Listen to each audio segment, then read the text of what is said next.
là cô gái hay mộng mơ, đẹp như giang trần, người đã khiến tôi thẫn thờ. cho ngày qua tôi thẫn thờ, Cho tôi nhung nhớ bao nhiêu, muốn nói với em bao điều rằng tôi đã thương em nhiều. yêu em từ lâu em biết Chẳng giống mấy cô người mẫu, em đẹp xinh cô gái Việt, chẳng son phấn tô sáng màu. em giản dị theo cách riêng, Chỉ cao 1m52 nhưng sao đáng yêu, dịu dàng đôi môi thắm duyên nụ cười. xanh mơn mởn đêm nhớ mong. Thôi thì là duyên, nếu người thuận thì tôi sang đưa chuyện mẹ cha xin đường nên vợ chồng.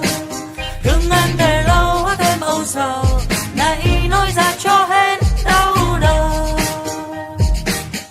Rồi ta sẽ thật hạnh phúc, Mơ bên nhau chẳng giờ, cùng nhau sống chung mái nhà, ta sẽ bên nhau suốt đời, cho nhau chén nướng chén cơm, cho nhau chút duyên chuông tình, nụ cười tươi nở trên môi. la la la la la. Còn lo lắng chi người hơn, Mới lắng lo chỉ hơi, vì em đã có tôi rồi. mới lắng lo để làm gì? Em chỉ cần sống yên vui, thế giới có tôi lo rồi, ta bên nhau mãi không xa rời. Thôi thì là duyên, nếu người thuận thì tôi sang đưa chuyện mẹ cha xin đường đến vợ chồng.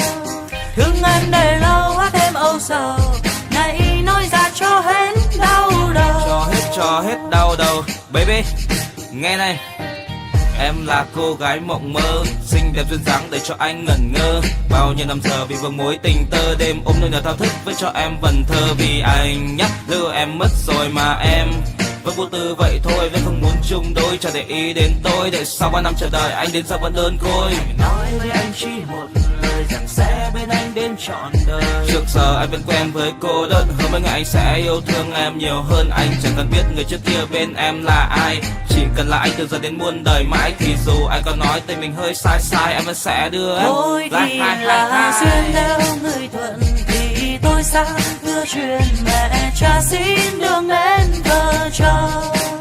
Thương em để lâu hóa thêm âu sầu, này nói ra cho hết đau đầu. Thôi thì là duyên, nếu người thuận thì tôi sang đưa chuyện mẹ cha xin đường